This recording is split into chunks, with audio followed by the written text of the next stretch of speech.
সুন্দরবন পাহারা দেয় কে? বলেন কে পাহারা দেয়? মানুষকে দায়িত্ব দিলে থাকতো, ওই গাছগুলো থাকতো। বন খেকো ওসমান হয়ে যেত, সব বন খেকো ওসমান হয়ে যেত। ইতিহাস যাদের জানা আছে, নাম বলা মাত্রই তো বোঝার কথা। আমার বন্ধুগণ, ওই মৌমাছিকে আল্লাহ রাব্বুল আলামিন ওই সুন্দরবনে পাঠায়া দিলেন, বনে বনে পাঠায়া দিলেন। বনে পাঠায়া দিয়া তাদেরকে কহে দিলেন আল্লাহ রাব্বুল আলামিন যে তথ্যগুলো ১৩,০০০ বছর আগে দিয়েছেন। অস্ট্রিয়ার একজন বিজ্ঞানী কার্ল ভন ফ্রিজ তার নাম। তিনি 1973 সালে মৌচাক এবং মৌমাছি নিয়ে গবেষণা করেছেন। একটা বইও তিনি লিখেছেন, দ্য ড্যান্সিং বিস। তিনি ওই বইয়ের মধ্যে 3টা তথ্য তিনি গবেষণা দিয়েছেন। এই 3টা তথ্য তিনি দিয়েছেন 73 সালে, আর এই 3টা তথ্য দিয়েছেন মহান রব্বুল আলামিন ১৩,০০০ বছর আগে। মিলে গেছে, বিজ্ঞান যা বলেছে কোরআনের সঙ্গে তা মিলে গেছে। আমার বন্ধুগণ, কার্ল ভন ফ্রিজ বললেন, 1 নাম্বার, কোন পুরুষ মৌমাছি মৌচাকে থাকে না, মৌচাকে মধু আনে না। ফিমেল ওয়ার্কার বি, যেগুলো মহিলা মৌমাছি, তারা এগুলো কাজগুলো করে। মৌমাছি মধু সংগ্রহ করে মৌচাকে ভরায়।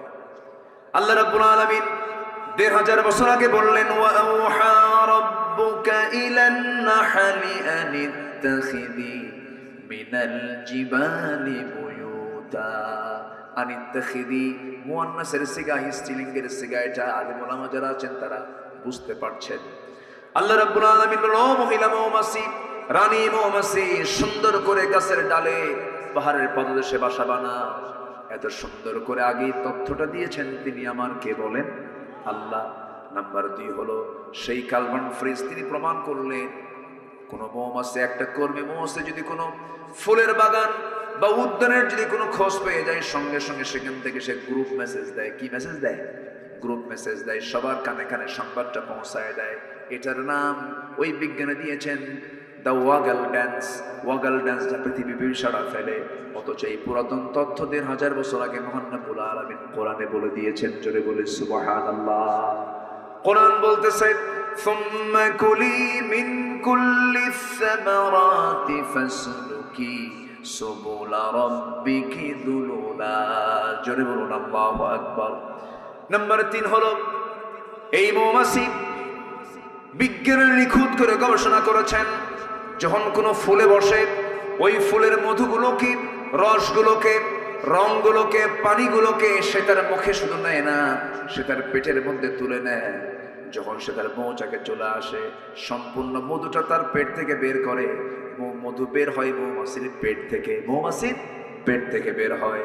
আল্লাহ এই কথাটা ১৫০০ বছর আগে বলে দিয়েছেন, ইয়াখরুজু মিন বুতুনিহা শারাবুন মুখতালিফুন আলওয়ানুহু ফীহি শিফাউন লিন-নাস ইন্না ফী যালিকা লাআয়াতান লিকাওমিন ইয়াতাফাক্কারুন। যারা আলেম ওলামা আছেন, ইয়াখরুজু বের হয়, মিন বুতুনিহা ওই মৌমাছির পেট থেকে, শারাবুন পানীয়, মুখতালিফুন আলওয়ানুহু নানা রং বেরঙ্গের, ফিহি যে মধুর ভিতরে, শিফাউল লিন-নাস মরা ছাড়া সব রোগের ঔষধ আছে। জোরে বলি সুবহানাল্লাহ। মরা ছাড়া সব রোগের ঔষধ আছে। জোরে বলি সুবহানাল্লাহ। মরা ছাড়া। এই এলাকায় মধুর দাম কত করে বলেন?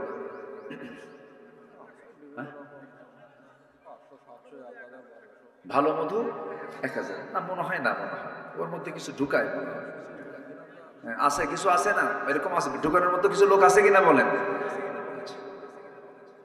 এখন আমি একটু বলি, এই মধুটা তৈরি করতে মৌমাছিকে কি পরিমাণ পরিশ্রম করতে হয়েছে। গবেষণায় এসেছে 1 পাউন্ড মধু বানাতে, 1 পাউন্ড মধু বানাতে 550 মৌমাছিকে 20 লক্ষ ফুলে ভ্রমণ করতে হয়। কেউ তো সুবহানাল্লাহ বললেন না। 550 মৌমাছিকে 20 লক্ষ ফুলে তার ভ্রমণ করতে হয়। একটা মৌমাছিকে 80,000 কিলোমিটার পথ পাড়ি দিতে হয়। 80,000 কিলোমিটার পথ পাড়ি দিতে হয় একটা মৌমাছিকে। আরেকটা গবেষণায় আসছে, প্রায় 14.5 লক্ষ কিলোমিটার পথ পাড়ি দেওয়ার পর একটা মৌমাছি 550 মৌমাছি মিলে 1 পণ মধু তারা মৌচাকে সংগ্রহ করতে পারে। 14.5 লক্ষ কিলোমিটার পথ অতিক্রম করা মানে গোটা পৃথিবীকে 3 বার প্রদক্ষিণ করা সম্ভব। এখন বলুন, এই মৌমাছি তৈরি করা মৌচাকের মধুতে যদি কেউ কিছু জীবাণু, কিছু যদি সেখানে ভেজাল ঢুকায় দেয়, মিষ্টির শিরা ঢুকায় দেয়, কোনো ভেজালি করে ফেলে, আমি তো মনে করি তার ফাঁসি একবার হওয়া দরকার না, বারবার হওয়া দরকার। কি আমি কি ভুল বলতেছি? চিন্তা করেন। আল্লাহ রাব্বুল আলামিন মৌমাছির নামে একটা সূরা নাযিল করেছেন, সূরাতুন নাহল। সূরাতুন নাহল একটা সূরার নাম দিয়েছেন মৌমাছি নামে। এটা বিশাল ব্যাপার, অনেক তথ্য আছে, ঘন্টার পর ঘন্টা চলে যাবে, শেষ হবে না। এই বিষয়টা অনেক অনেক লম্বা, অনেক লম্বা, অনেক লং। চলমান গবেষণা এগুলো চলছে, এখন আপডেট চলছে, বিভিন্ন লাইব্রেরিতে এগুলো নিয়ে গবেষণা চলছে। মৌচাকের দরজায় এক ঝাঁক র‍্যাব, সীতা, কোবরার মতো অ্যাডমিনিস্ট্রেশন কিছু মৌমাছি থাকে, ওরা প্রশাসন চালায়।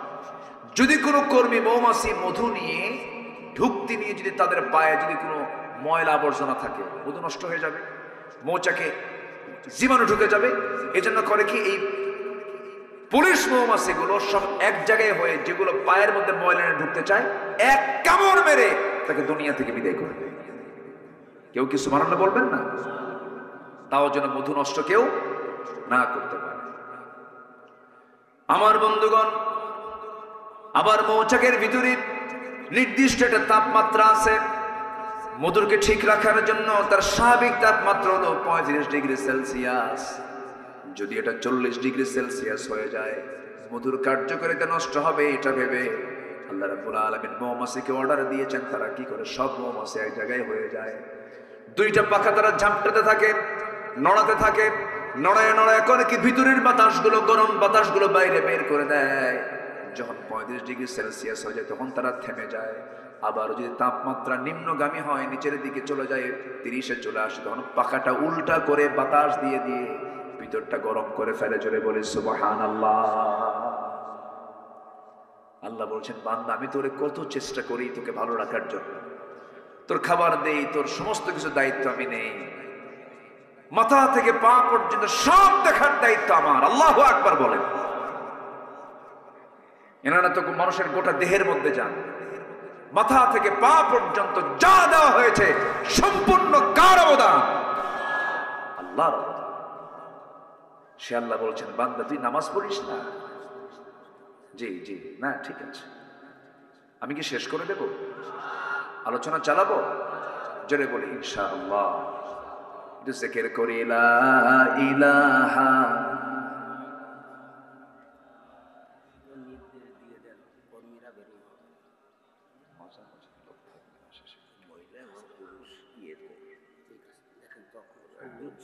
জি জি জি,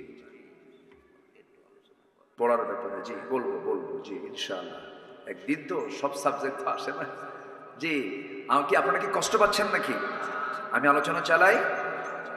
তাহলে জাহান্নামে যাওয়ার কারণগুলো আমরা শিখেছি 4টা। নাম্বার 1 হচ্ছে কিনা পড়া। আচ্ছা, বউ যদি নামাজ না পড়ে কি করবে? দেখছেন কি অ্যাকশন, খাটের থেকে আলাদা করে দেবে, তাও কাম হয় না, তাহলে কি করবে? আরেকজনকে ম্যাট দেবে, যে কইছে ম্যাট দেবো সে বিয়ে করে নেই। বউ মারা এত সস্তা? যে স্বামী সংসার করে সেই স্বামী অবশ্যই বউকে ভয় করে, ঠিক না? আচ্ছা কোন তো চেয়ারম্যান বলো না চেয়ারম্যানের বউ বলো? হ্যাঁ, ওই দেখেন বউ বলো, ও তো হেড অফিস। তো এটা বউয়ের সাথে আপোষ না করে পৃথিবীতে কোন স্বামী সংসার করতে পারবে বলেন তো? বউকে মারবেন কেন আপনি? মেরে কি কাম হবে? মেরে কাম হবে না তো, সুন্দর করে বুঝাবেন। বউকে মারার কোনো কথা হাদিসে আসে নাই। রাসূল কোন স্ত্রীকে মেরেছেন এমন কোন রেকর্ডও নাই। এটা ছোট লোকের কাজ, সবচেয়ে নোংরামি কাজ। সন্তানের সামনে আপনি স্ত্রীর সঙ্গে গন্ডগোল করবেন, কথা বলবেন, সে তো ওই বাচ্চাগুলোর মা। আপনি খারাপ আচরণ করবেন, আপনার সন্তান শিখবে, সন্তান বড় হয়ে আপনাকে থাপড়াবে। স্বামী স্ত্রীর মধ্যে জান্নাতের সম্পর্ক থাকতে হবে, সুন্দর করে বুঝাবো। ব্যক্তিত্ব সবার টিকে রাখতে হবে। স্বামীর ব্যক্তিত্ব স্ত্রীর কাছে, স্ত্রীর ব্যক্তিত্ব স্বামীর কাছে সুন্দর করে মিলেমিশে থাকতে হবে, বোঝাতে হবে। এক সময় বন্ধু, আরেক সময় সতর্ককারী, সুন্দর করে বুঝায় বলতে হবে, ও আমার একসঙ্গে জান্নাতে যেতে চাই, তুমিও যাবে আমিও যাবে। এই দুনিয়াতে একই ছাদের নিচে যেমন ছিলাম, একই সঙ্গে আমরা জান্নাতে চলে গিয়ে জান্নাতে গিয়ে শপিং করবো। আমার বউ, নামাজটা পড়ো, সন্তানকে সুন্দর করে ফজরে ডাক দেব। যে বাপ যে মা সন্তানকে ফজরে ডাক দেয় না, সেটা হচ্ছে ব্যর্থ বাপ, ব্যর্থ মা, ঠিক কিনা? গোটা পরিবারটাকে জান্নাত বানায় ফেলেন। নামাজ আছে যে পরিবারে, সেটাই হলো জান্নাত। নামাজ আছে, জান্নাতের পরিবেশ আপনি পাবেন। দেখবেন পরিবারে সুন্দর শান্তি রহমত বিরাজ করতেছে। কিন্তু আজকের সমাজের অধিকাংশ পরিবারের যে দশা হলো, ঘুম থেকে উঠে হলো সকাল 10টার দিকে, আর ঘুমাতে যায় ফজরের আগ দিয়া। আমি কি ভুল বলতেছি? আচ্ছা, পৃথিবীর কোন ডাক্তার কি বলে ফজরের আগ দিয়ে ঘুমা? Early to bed early to rise, এটা আমরা শুনেছি, কিন্তু এই কথাটা কিন্তু হাদিস। রাসূল বলেছেন তাড়াতাড়ি বিছানায় যাও, তাড়াতাড়ি উঠো। আল্লাহু আকবার বলেন। সায়েন্টিফিক বহু দিক আছে, এর মধ্যে অনেক দিক আছে, অনেক দিক আছে। যদি কোনো মানুষ, আগের দাদারা অসুস্থ হতো না কেন? দাদারা মুরগির সঙ্গে ঘুমাতো। কিসের সাথে ঘুমাতো বলে? পশু প্রাণী যখন শুয়ে যে পড়তো, আমার দাদারা সেই সময় শুয়ে পড়তেন। এখন প্রযুক্তির কারণে, এই যে ডিজিটাল অনলাইনের কারণে, প্রযুক্তির কারণে, এর কারণে ঘুম পাড়তে পারতে রাত 4টার দিকে ঘুমায়। দুনিয়ার রোগ এসে জমা হয়, ঠিক কিনা? নামাজ আমরা পড়বো, সবাই রাজি আছেন তো ইনশাআল্লাহ?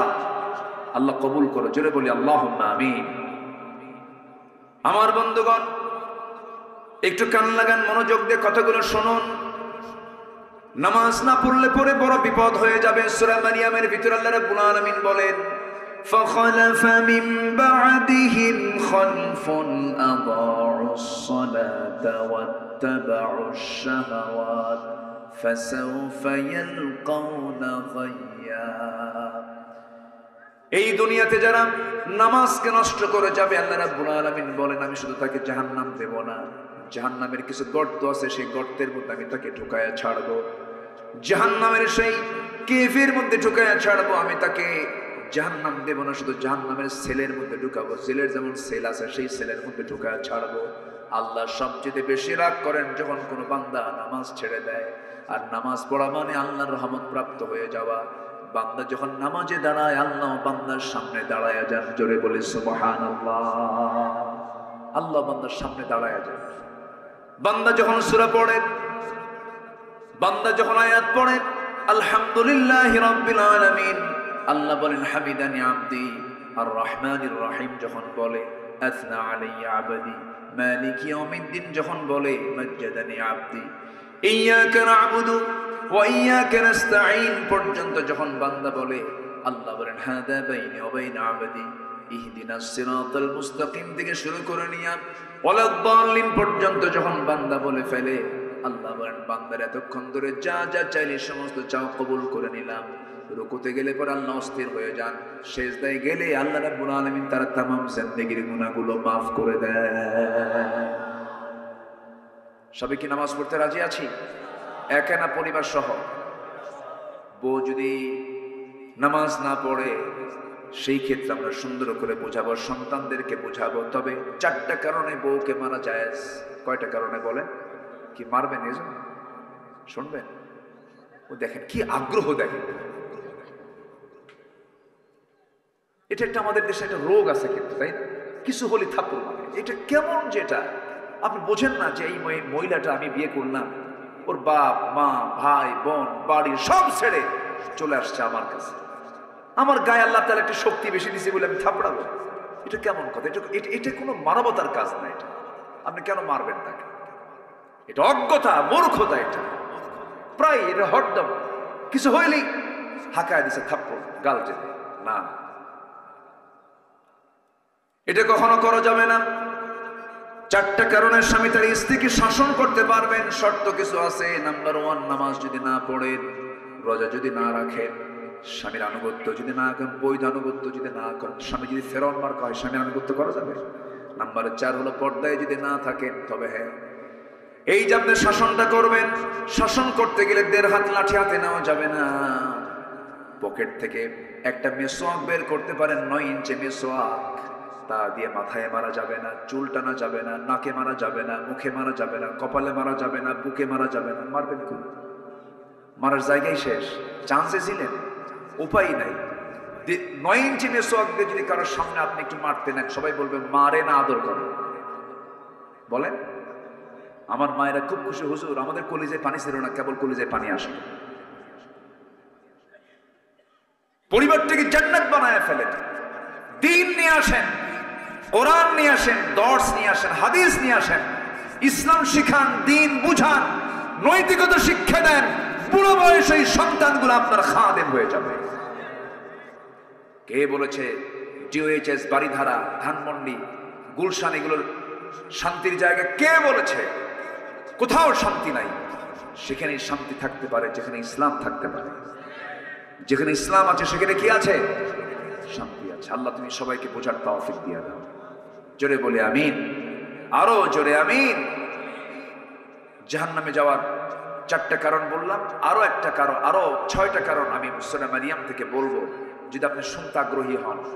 আগ্রহ আছে তো সবার? জোরে বলে ইনশাআল্লাহ। আমার বন্ধুগণ, একটু মনোযোগ দিয়ে সবাই শুনুন কথাগুলো। আল্লাহ রাব্বুল আলামিন নামাজ যারা নষ্ট করবে, আল্লাহ রাব্বুল আলামিন তাদেরকে খাই নামক গর্তের মধ্যে ঢুকাবেন।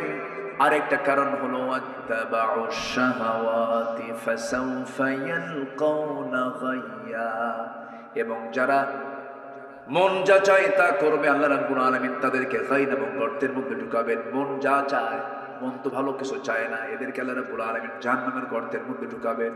বলুন তো, সত্যি করে বলুন তো, দেশের মানুষ ভাত বেশি খায় না বিড়ি বেশি খায়? হ্যাঁ, আমি কি ভুল বলতেছি? এই ছেলেবেলায় কি কথা বলুন আব্বা, নড়াচড়া করুন। আপনারা এতক্ষণ ছিলেন কোথায়? লোকগুলো তো ছিল না এখানে। কেমনে যে সব একত্রিত হয়ে গেলেন, বলি আলহামদুলিল্লাহ। লোক এখন আসার উপরে আছে, দেখে আসুক। আমার দেশে তো জুমার আজান হয় 12:30, আর মুসল্লি হাজির হয় 1:29:29। যে সময় মতো আসলে একটু ভালো হতো। আমি তো অনেক আগে অনেক কথাগুলো বলে ফেলেছি, এবং যিনি সবার শেষে আসবেন তিনি বলেন, হুজুর কি ওয়াজ করেন কিছুই বুঝলাম না, কিন্তু আসছে কিন্তু সবার শেষে। একটু শুনি কথাগুলো। তাহলে ভাত বেশি খায় না বিড়ি বেশি খায়? আবার মাহফিলে এসে কি বলে জানেন? হুজুর বিড়ি খাওয়া কি জায়েজ আছে? মানে উনি জায়েজের চেষ্টায় আছেন, আরো যেটাকে জায়েজ করা যায় কেমন।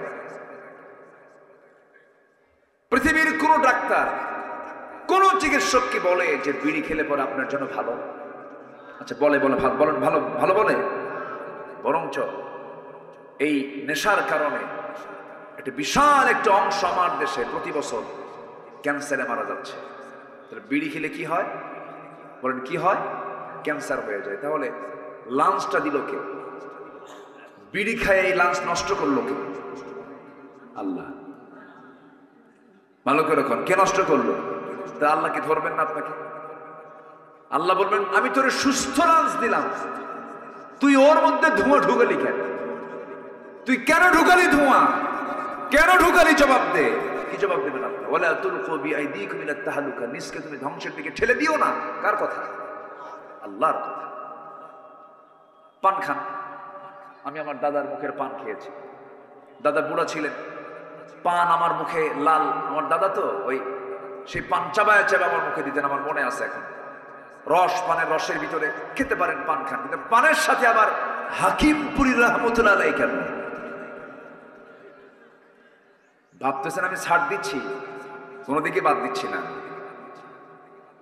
হাকিমপুরী বাদ দেন, একই পাতা তো। একটা পাতা পুড়ে খায়, আর এটা কি চাবায়া খায়। একই রোগ, একই সমস্যা। কোন নেশার কাছে ইমানদার যেতে পারে না। কিয়ামতের দিন যদি আল্লাহ বলেন, তুই যে বিড়ি খায়া, তুই যে লাঞ্চ নষ্ট করে তুই আগে মরলি, আল্লাহ যদি বলেন তুই ক্ষুদ্র আত্মহত্যাকারী, আল্লাহ ধরতে হতে পারে। ধরতে পারেন না? ধরতে পারেন না? ধরতে পারেন। আপনি জানেন যেটা এটা চরম ক্ষতিকর শরীরের জন্য, আপনি খাবেন কেন? আমাদের প্রায় প্রশ্ন করো যে বিড়ি খাওয়া কি জায়েজ আছে? বিড়ি খাওয়া জায়েজ না জায়েজ এটার চাইতে আমাদের বেশি জবাব দিতে পারবেন ডাক্তার, ঠিক আছে না? ডাক্তাররা বলবেন যে এটা ক্ষতির কারণ, যেটাই ক্ষতি সেটাই হারাম, যেটা ক্ষতি সেটা কি হারাম। মনে হয় অনেক কষ্ট দিয়ে ফেললাম আপনাদের। হুজুর এটা শেষ জীবনে বিড়ি খাচ্ছিলাম, তাও হুজুর আপনার এত হিংসা হলো, এই বিড়ির বিরুদ্ধে লাগলেন আপনি? না বাবাজি, খাবো না। 80 বছর বয়স, বিভিন্ন মাহফিলে যাইতে, বিভিন্ন মেলা হয়, লোকের গ্যাদারিং হয়, চা খেতে বসে দেখি অনেক বুড়া মানুষ 70-80 বছর হয়ে গেছে, কি টানটা মারে, ওই টান দেখে মনে হয় সে জান্নাতে গিয়েও বিড়ি যাবে, এমন ভাবসা। আল্লাহ জান্নাতে এরকম পচা জিনিস রাখবেন না, জান্নাতে রাখবেন আল্লাহ পাক 4টা নহর। কয়টা নহর বলেন তো? 4টা নদী রাখবেন, 4টা ঝর্ণা রাখবেন। 1 নম্বর হলো স্বচ্ছ পানির নহর রাখবেন, নাম্বার 2 হলো মধুর নহর রাখবেন। যে মধুর ব্যাপারে আজকে কথা বললাম এটা জান্নাতের খাবার, জোরে বলে সুবহানাল্লাহ। নাম্বার 3 হলো দুধের নহর রাখবেন, আর নাম্বার 4 হলো শরাবের এক স্পেশাল শরাব সেখানে থাকবে, যে শরাবটা জান্নাতের শরাব। দুনিয়ার শরাব, দুনিয়ার মদ খেলে পরে লাংস পচে যায়, লিভার পচে যায়, চোখ লাল হয়ে যায়, মাতাল হয়ে যায়, কিন্তু জান্নাতের শরাব যখন বান্দা পান করবে সে কখনো বুড়া হবে না, তার যৌবন শক্তি ডাবল থেকে ডাবল হয়ে যাবে। জোরে বলে সুবহানাল্লাহ। আমার বন্ধুগণ, জাহান্নামে যাবার আরেকটা কারণ আমরা শিখে নিলাম। 4টা তো শিখেছি আমরা। নামাজ না পড়া, নাম্বার 2 হলো বান্দার হক নষ্ট করা, এতিমের হক মেরে খাওয়া, নাম্বার 3 হলো সমালোচনা করা, নাম্বার 4 হলো বিচার দিবস অস্বীকার করা, আখিরাত নাই পরকাল নাই এরকম চিন্তা চেতনা মাথায় নেওয়া। এইদিকে নাম্বার 5 আয়াতে দেখতে পেলাম যারা কি করবে, মন খেয়াল খুশি মতো যারা চলবে তারা জাহান্নামের মধ্যে ঢুকবে। আমার বন্ধুগণ, আরেকটা অপরাধের কারণে আল্লাহ রাব্বুল আলামিন বান্দাকে খাই নামক গর্তের মধ্যে ঢুকাবেন। খাই নামক গর্তটা খুব ভয়ঙ্কর গর্ত। যারা দুনিয়ার জিন্দেগিতে জেনা করবে, জেনা করতে করতে বুড়ো হয়ে গেছে, জেনা বাদ দেয় না। আরেকটা হলো যারা সুদ খেতে খেতে পাকা হয়ে গেছে, সুদ খাওয়াকে জায়েজ মনে করে। এমন বহু হাজি আছে, হজ করে বারবার বছরে বছরে যায়, সুদের কারবার ছাড়া না, আছে না নাই বলেন? আছে। সুদের ধারে বাসা আমরা কেউ যাব? সুদ খাওয়া কি? আরো জোরে, আরো জোরে। কেশবপুরে মনে হয় সুদ নাই, হ্যাঁ? তাহলে বাদ দিয়ে দিই নাকি? সুদের ব্যাপারে ওয়াজ না করি? হ্যাঁ হ্যাঁ, আপনি না বললে তো বলবো আমি, এটা আমার দায়িত্ব। জি না, কেউ যাবে না, আছে সমস্যা, আপনি তো পেরেশান হয়ে না, কেউ যাবে না ইনশাআল্লাহ। একসঙ্গে দোয়া করবো না আমরা ইনশাআল্লাহ? আমরা একসঙ্গে দোয়া করবো না? তো এই দোয়া থেকে যিনি মাহরুম হবেন তিনি তো মাহরুম হয়ে গেলেন, মিস করে ফেললেন। কেউ যাবে না, একটা লোকও যাবেন না। আমরা নামাজের জন্য সময় দেব, ওযুর জন্য সময় দেব। আমি উঠেছি, আপনার আসতে দেরি করেছেন, এই জন্য আমি একটু ঠান্ডা মাথায় আস্তে আস্তে আসছি, যে লোকজন একটু চলে আসুক, আমিও ঠিক মতো সময় মতো মঞ্চে গিয়ে উঠবো ইনশাআল্লাহ। তো আমরা যদি একটু আজকে একটু বিলম্বে নামাজ পড়ি, অসুবিধা আছে? কোনো চিন্তা নাই, তো একটু বসেন। বসেছি, একটা হক আছে তো আপনাদের, একটা আলোচনার ফিনিশিং আছে তো নাকি? একটু সবাই বসেন ইনশাআল্লাহ। সুদ এটা একটা মহামারী আকার ধারণ করেছে। সুদের সর্বনিম্ন গুনাহ হলো নিজের মার সঙ্গে জেনা করা। জোরে বলি নাউযুবিল্লাহ, আরো জোরে নাউযুবিল্লাহ। আচ্ছা, এরপরে জেনা করা, এই জেনা জাহেলি যুগের কাজ ছিল, এই নেশা জাহেলি যুগের কাজ ছিল। তাহলে এই নেশা, এই জেনা, এই সুদ, এই তিনটাই ছিল হলো আবু জেহেলের সমাজের বৈশিষ্ট্য। এই তিনটা কি আমার দেশে আছে না নাই? কারণ এই তিনটাই কি আমার দেশে এখনো আছে? ছিল, আগে ছিল কিনা বলেন? এখনো আছে, সামনে থাকুক। সবাই কি চান? যদি না চান তাহলে এটা কেমনে সরাবেন বলেন? এখানে কিছু করণীয় আছে, তার মানে কেমনে এগুলো সরবে এটার জন্য আমাদের চেষ্টা করার দরকার আছে না নাই? আমার নবী যে সময় নবুয়ত পান নাই সে সময় ওই সমাজে ছিল, জাহেলি যুগে ছিল। রাসূল যখন নবুয়ত পেয়েছেন, দায়িত্ব যখন পালন করেছেন, সুদ কি সমাজে রেখেছেন? জেনা রেখেছেন? বলেন রেখেছেন? সুদের কারবার, জেনার কারবার, মদের কারবার সব বন্ধ করে দিয়েছেন। আমরা তার উম্মত, আমরাও সমাজ এগুলো রাখতে দেব না। এগুলোকে বন্ধ করার জন্য আমাকে আপনাকে চেষ্টা করতে হবে। সাহায্য করবেন কে? সাহায্য করবেন কে? আল্লাহ সাহায্য করবেন। এগুলোকে বন্ধ করার জন্য চেষ্টা করতে হবে। আমার ভাইয়েরা, তাহলে যারা জেনা করবে, মদ্যপান করবে, সুদের কারবার করবে, আরেকটা হলো যারা পিতামাতার অবাধ্য সন্তান হবে, পিতামাতার যারা সেবা করবে না, পিতামাতার মনে হয় সেবা না করা মানুষ মনে হয় এই কেশবপুর মনিরামপুরে নাই। আসতে বলবেন না, আছে না নাই? সকল তথ্য আছে কার কাছে? এই যে এই যে এই যে আল্লাহ তো আছে, এই যে এই যে বসে আছে। প্রায় কিন্তু দরবার করা লাগে। বইয়ের খাবার জোটে, ছেলে মেয়ের খাবার জোটে, মায়ের খাবার জোটে না, এমন পরিবার আছে না নাই? 4 ভাই মিলে এক মাকে ভাগ করে নেয়, ভাগ করে নেয়। এত বড় ছোট লোক, 4 ভাই মিলে এক মাকে ভাগ করে নেয়। তুই 7 দিন, তুই 7 দিন, তুই 7 দিন, তুই 7 দিন। আছে না? আছে না? আছে না? লজ্জা নাই এগুলো? আমার মাকে বলতে হবে, মা তোমার কোন ঘর পছন্দ সেই ঘরে ঢুকবা, তুমি সেই ঘরে থাকবে। 7 দিন ফকিরের মতো ঘুরায় নেয়। এটা কেন? ওষুধের টাকা দরকার একজন দেয়, আমি এত দিলাম, তুই দে, তুই দে, আমি দেব না, তুই দে। এগুলো লেগে যায় কেন?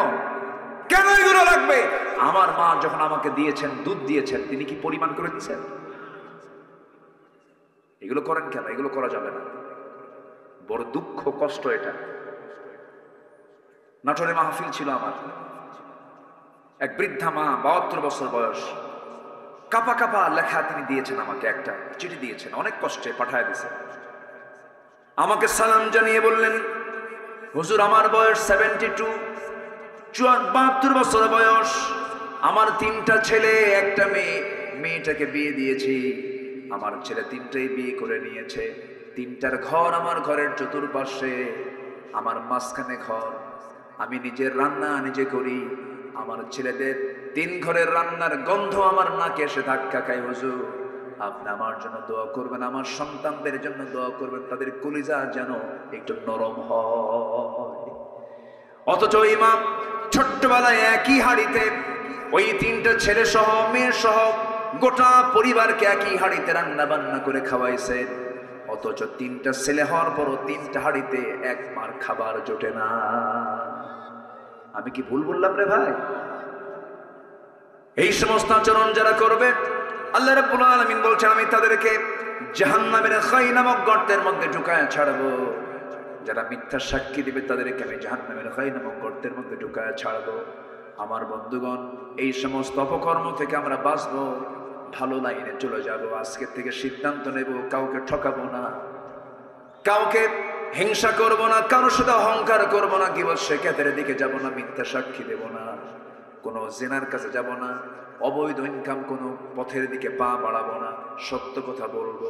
নামাজ আজকের থেকে জীবনে ছেড়ে দেব না। আল্লাহ বলছেন, বান্দা তুই আমার জান্নাতে চলে যা। জোরে কোন সুবহানাল্লাহ। নামাজ 5 ওয়াক্ত করবেন কারা কারা? একটা হাত তুলে দেখান দেখি। জোরে বলি ইয়া আল্লাহ। একটু জোরে বলেন না ভাই, ইয়া আল্লাহ। আমাদেরকে 5 ওয়াক্ত সালাত আদায় করার তৌফিক তুমি আল্লাহ দিয়ে দাও।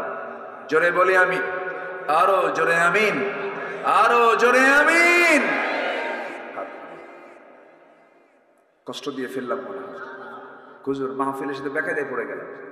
উজুর পানি ঠান্ডা, শেষ রাত্রে ওঠা যায়? হয়তো এরকম চিন্তা করতেছেন নাকি আপনারা? আমরা নামাজ পড়বো, পরিবারকে নামাজের পরিবার বানাবো। জোরে বলি ইনশাআল্লাহ। মসজিদে একা যাবো না, বাচ্চা কাচ্চা নিয়ে যাব। যদি 4 বছর হয়, আসতে বলেন কেন? কি বলেন? 4 বছর হলে কি করব? 5 বছর, 6 বছর নিয়ে যাব। দুধ খাওয়া ছাড়া মাত্র, মার দুধ আর খায় না, নিয়ে যাবে। কিছু বুড়ো চাষা আছে, ডিস্টার্ব করে। আসে না এরকম? আসে না? এই এত আওয়াজ কেন? এই এরকম স্যানভান করেন, এরকম আসে না? এরকম আসে? বলবেন চাষা আপনি চুপ করে থাকেন, একটা আওয়াজ করবেন না। ছোটবেলাতে নামাজে পড়েন নাই, কি কথা বলেন? চুপচাপ থাকবেন। আপনার গ্রামের যত শিশু বাচ্চা আছে সবগুলোকে আপনার যদি 4টা থাকে, একটা কোলে নিবেন, একটা হেঁটে নিবেন, একটা ঘাড়ে নিবেন, সব নিয়ে ছেলে হোক মেয়ে হোক মসজিদে ঢুকে পড়বে। ওরা হাঁটবে, ওরা হাসবে, পাঞ্জাবি টানবে, সেজদায় বসবে, ঘাড়ে উঠবে, টানাটানি করবে, একটা শব্দ করতে পারবেন না। ওটাই ওর নামাজ। ইসলামী সমাজের বৈশিষ্ট্য হলো মসজিদ থেকে হাসির আওয়াজ আসবে। কাদের হাসি? বাচ্চাদের হাসির আওয়াজ, তাদের কান্নার আওয়াজ আসবে। এটা হচ্ছে ইসলামী সমাজের বৈশিষ্ট্য। এটা বুঝতে ভুল, এটা বুঝতে ভুল। ওরা নামাজে যাবে, ওরা দেখবে 1:30টায় নামাজ হয়, ওরা দেখবে 4:30টায় নামাজ হয়। তাহলে সময়ের জ্ঞান পেল কোন জায়গা থেকে? নামাজ থেকে। ওরা দেখবে এক ইমামের পেছনে সব নেতৃত্ব মেনে নিচ্ছে, তাহলে নেতৃত্ব শিখবে কোন জায়গা থেকে? নামাজ থেকে। ওরা দেখবে ইমাম যা করে মুসল্লি তাই করে, ইমাম কথা বলে না, মুসল্লিও কথা বলে না, ইমাম বক্তব্য দেয় সবাই চুপ করে থাকে। শিখবে শৃঙ্খলা, শিখবে সময়ের জ্ঞান, শিখবে ভদ্রতা, শিখবে আদব আখলাক, সব নামাজ নামাজ নামাজ। আল্লাহু আকবার। রাজি আছেন সবাই? আল্লাহ কবুল করুন। আজান হয়ে গেছে, মনে হয় আজান হয়ে যাচ্ছে। জি, আমি সবার কাছে একটু উদাত্ত আহ্বান জানাবো। আমার কাছে এটা আরো আধা ঘন্টা আগে দিছে, মাঝে মাঝে ঘুতাচ্ছে আমার, তা আমি আটকে রাখছি আপনাদের সম্মানে যে আমি উঠলাম, আমি আলোচনা ফিনিশিং না দিলাম, এটা বলি কেন? কেউ উঠবেন না, কিন্তু আপনি দেন বা না দেন কেউ উঠবেন না। আরেকটা বিষয় আমি কথা বলতে চাই, সেটা হলো মাদ্রাসায় সন্তান দিলে কি ওর জীবন নষ্ট হয়ে যাবে এরকম মনে করেন আপনারা? এখন কিন্তু এটা উল্টে গেছে, সিস্টেম চেঞ্জ হয়ে গেছে। এখন অনেকে ভুল বুঝে গেছে। এমন কিছু শিক্ষা ব্যবস্থা আমার দেশে ব্যক্তিগত উদ্যোগে হলো শুরু হয়েছে। একটা ছেলে মাদ্রাসায় পড়বে, পরে সে ডাক্তার হতে পারবে, ইঞ্জিনিয়ার হতে পারবে, সবকিছু হতে পারবে। সে কি হবে? হাফেজ ডাক্তার হবে, আলেম ডাক্তার হবে, আলেম ইঞ্জিনিয়ার হবে, আলেম জজ হবে, আলেম অ্যাডমিনিস্ট্রেশন চালাবে। সে রডের বদলে বাঁশ দেবে না, সে ভালো ইঞ্জিনিয়ার হবে। নৈতিকতার শিক্ষা ছাড়া একটা মানুষ কখনো ভালো পরিপূর্ণ মানুষ হতে পারে না। আর নৈতিকতা আছে কোথায় বলে? কোরআনে আছে। মাদ্রাসায় দিবেন, সন্তানকে দিয়ে দিবেন। এখনো প্রেজেন্ট ওয়ার্ল্ডে একজন দেশের প্রেসিডেন্ট আছেন যিনি একজন হাফেজ। তুরস্কের একজন প্রেসিডেন্ট রিসেপ তাইয়েব এরদোয়ান একজন হাফেজ কোরআন। মিশরের একজন প্রেসিডেন্ট ছিলেন ডক্টর মোরসি, হাফেজ কোরআন, ইঞ্জিনিয়ার ছিলেন, হাফেজ ছিলেন। তো নূর থাকতে হবে, নৈতিকতার আলো থাকতে হবে। আলো থাকলে তাহলে সবকিছুকে আলোকিত করা সম্ভব। জেহালাত নিয়ে, অন্ধকার নিয়ে আলো দেওয়া যায় না। এই জন্য আলোটা হচ্ছে কোরআন। আলোটা কি বলেন তো? কোরআন। এটা দিয়ে আমরা আলোকিত হব, নিজে আলোকিত করব, সমাজকে, রাষ্ট্রকে, সবকিছুকে। আল্লাহ কবুল করুন, জোরে বলি আমিন। সম্মানিত ভাই, এখন আমি সবার কাছে একটা আরজ রাখবো, কেউ উঠবেন না, শুধু উঠবেন তিনি যিনি আপনার কাছে যাবেন, যিনি আদায় করবেন। দোয়া করেন আমার দেশে এমন একটা পরিবেশ আসুক, মাহফিলগুলো পরিচালনার জন্য রাষ্ট্র টাকা বহন করে। মাদ্রাসা রাষ্ট্র করে দেবে, মসজিদ রাষ্ট্র করে দেবে, এমন একটা সুন্দর কল্যাণ রাষ্ট্র গঠন হোক। সবাই চান না আপনারা? যেন এটা হয়ে যায়। এখন তো নাই। এখন আমার আপনার লাউ বেসের কদু দিয়ে চালাতে হয়, লাউ আর কদু বেসের টাকা দিয়ে চলে। এই যে মুক্ত মাদ্রাসাগুলো চালু হয়েছে, শিক্ষকদের সীমিত বেতন, ছাত্রদের কোনো কিছু নেওয়াই হয় না। এতিমখানা না, এটা এতিমখানা, হেফজখানা, একদম অনেক কষ্টে চলে। আমি সবার কাছে একটু উদাত্ত আহ্বান জানাবো ভাই, আমারও নিজের একটা এতিমখানা আছে। আমি বুঝি একটা এতিমখানা চালাতে যে কত যে প্যারা, কত যে পেরেশানি হয়। ওদের দিকে তাকালে আবার দিন শেষে প্রশান্তি পাওয়া যায়। বাপটা নাই। আমার এতিমখানার সাথে আমি যখন যাই তখন সব দৌড়ায় আসে আমার কাছে। তখন মনে হয় কি জানেন, এগুলো আল্লাহ পাক আমাকে দায়িত্ব দিয়েছে। এটা বিশাল শান্তির জায়গা ভাই। জানেন রাসূল বলেছেন, কোন বান্দা যদি এতিমের দায়িত্ব নেয়, আমি রাসূল তার সঙ্গে 2 নখের দূরত্বে জান্নাতে একসঙ্গে থাকবো। কত বড় অফার এটা! যে সন্তানটি এতিম হয় সে যে কত বড় অসহায় থাকে জানেন। আমরা তাকে অবহেলা করি। গ্রামের মানুষ যে এতিম সন্তানটা, ওকে থাপড়ায়, জানেন, ওকে দাম দেন, ওর বাপ নাই মার। অথচ সবচেয়ে বেশি দাম দেওয়া দরকার ছিল ওই এতিম সন্তানকে। যারা এতিম হয়েছেন, যারা এতিম ছিলেন, তারা কিন্তু কথাগুলো তাদের খুব হৃদয়ে লাগতেছে কথাগুলো। তা আসুন না ভাই, আমার মাদ্রাসার জন্য, এতিমখানার জন্য কে কি পারবো, এই ব্যাগগুলো নেন। কোথায় ব্যাগ, কোথায়? হ্যাঁ, একটু ঢুকে দেন, আমি তো বলে দিয়েছি, একটু ঢুকে যান, যে যা পারি আমরা একটু দিল থেকে আমার মা বোন যারা আসছেন তারা দিল থেকে সবাই দেবো ইনশাআল্লাহ। আল্লাহ তুমি সবাইকে দেওয়ার তৌফিক দাও। জিকির করে সুবহানাল্লাহ, লা ইলাহা সুবহানাল্লাহ, আলহামদুলিল্লাহ।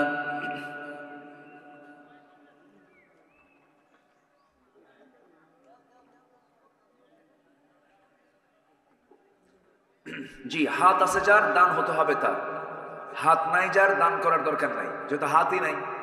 যার হাত আছে তিনি অবশ্যই দিবেন। 2, 4, 5, 10, 20, 50, 500, 1000 যে যা পারেন সবাই দিবেন ইনশাআল্লাহ। জি আল্লাহ তুমি সবাইকে দিল থেকে দেওয়ার তৌফিক দাও। কেউ উঠে মাহফিলের পরিবেশ নষ্ট করবেন না, কেউ উঠবেন না, দয়া করে কেউ উঠবেন না, একটা লোক উঠবেন না, বসুন আমরা একসঙ্গে দোয়া করব। জি, আর যদি কেউ এমনি লিখে দিতে চান, খাতা আছে দিয়ে গেলেন, হয়তো আপনি কিছু টাকা দিয়ে গেলেন এককালীন যে আমি এটা দেবো। এবং আমি আরেকটু আহ্বান জানাবো কমিটির কাছে, এলাকার কিছু বিশেষ লোকদেরকে একটু প্ল্যানে নিয়ে আসবেন, পরিকল্পনায় নিয়ে এসে মাসিকভাবে নিয়মিত কিছু সদস্য হওয়া দরকার। নিয়মিত দানটার ভিতরে বরকত বেশি পাওয়া যায়। হ্যাঁ জি জি, রেজাউল করিম সেক্রেটারি জামাত ইসলামী না, উনি দিয়েছেন 1000 টাকা। আল্লাহ কবুল করো, নেক নেক মঞ্জুর করো, আব্বা আম্মাকে মাফ করো, জোরে বলি আমিন।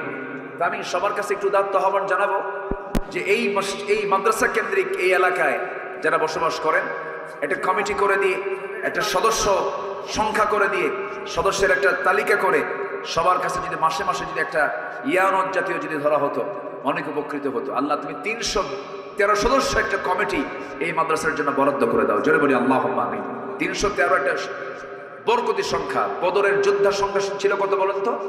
313 জন। 313 জন যদি 1000 টাকা করে দেয় 3,13,000 টাকা এক বছর ইনকাম হয়ে গেল। মাদ্রাসার চাল, এতিমখানার চাল, বাজার অনেকটাই কিন্তু কাভার হয়ে যাবে। তো এটা সেক্রেটারি মহোদয় 2000 টাকা দিয়েছেন না, যে আল্লাহ কবুল করে, নেক নেক মঞ্জুর করে, আব্বা আমাকে মাফ করো, জোরে বলি আমিন। আমাদের চেয়ারম্যান মহোদয় তিনি 10,000 টাকা দান করেছেন, আল্লাহ তুমি তার দানকে কবুল করো, জোরে বলি আল্লাহুম্মা আমিন। যার কে আছেন আমরা সবাই দেব, দিল থেকে দেওয়ার চেষ্টা করবো ইনশাআল্লাহ। জিকির করে সুবহানাল্লাহ, আলহামদুলিল্লাহ।